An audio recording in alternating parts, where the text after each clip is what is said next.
समझता है। पढ़े लिखे होने से तात्पर्य ये है कि हम अपने किए गए कार्य को मन में सोचते रहें। जो कहीं से हमें ज्ञान प्राप्त हुआ है उसको हमेशा हम जेहन में रखें। जैसे आप मोटरसाइकिल चलाते हैं, कार चलाते हैं, आपको अचानक से इतनी तेजी से आदेश होता है, आँख देखती है, मस्तिष्क सोचता है और आपका हाथ या पैर ब्रेक पे पहुंच जाता है।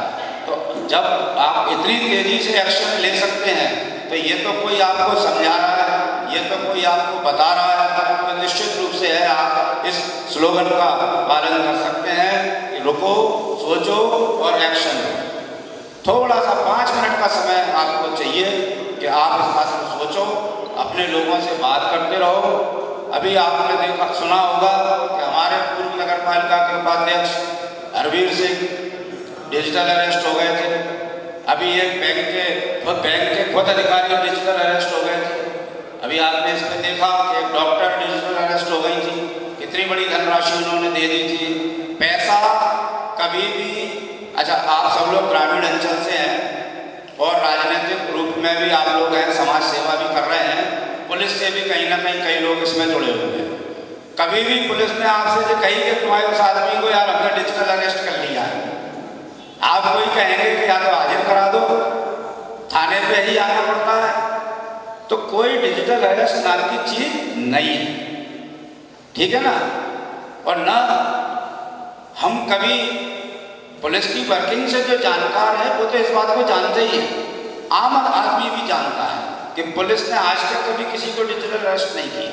कभी पेपर में पढ़ा थाना शाहडोरा के थाना प्रभारियों ने आज जिला जलालपुर के एक आदमी को डिजिटल अरेस्ट करके वहीं जमानत में छोड़ दिया। तो जब ये नहीं है, आप लोग जब अपनी छुपाना चाहते हैं, हम जैसे हमारे पास लॉटरी की खबर आती है तो हम बगल में बैठे सुधीर भाई को नहीं बताएंगे क्या कि भाई मेरे पास ऑफर आ गया है तो मैं पैसे वाला हो जाऊं, अगर मैं इनको बता दूंगा तो ये भी हो जाएंगे। तो ये हमारे मन का लालच है, ये हमारे मन की सोच है कि हम जब जब अपनों से कुछ छुपाते हैं तब हम निश्चित रूप से ठगे जाते हैं।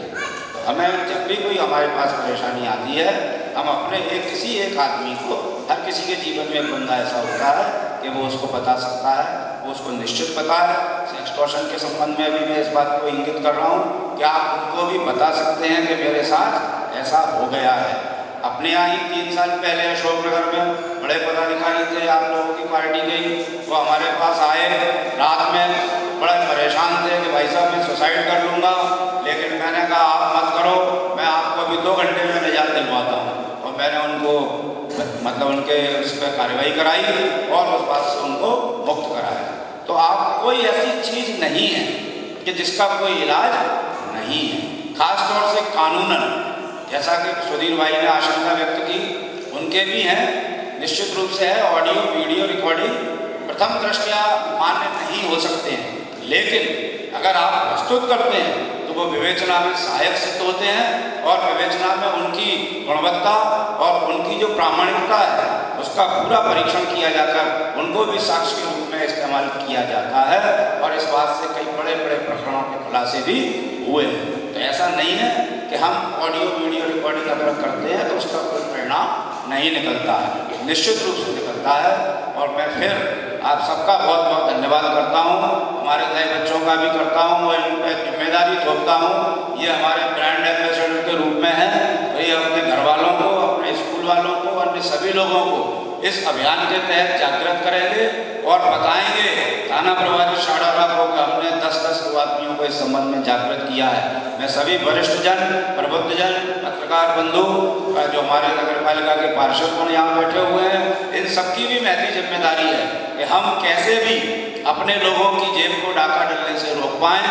और जो लोगों का पैसा, हम बातें तो करते हैं कि हमारा पैसा चीन जा रहा है, हमारा पैसा यूक्रेन जा रहा है, हमारा पैसा फला जा रहा है, ढिका जा रहा है, लेकिन हम इन बातों से अपने लोगों का पैसा उन्हीं की जेब में बचा के रख सकते हैं। और यही सबसे बड़ी समाज सेवा होगी, यही सबसे बड़ी देश सेवा होगी। आप सबका फिर से बहुत बहुत धन्यवाद। जय हिंद, जय भारत।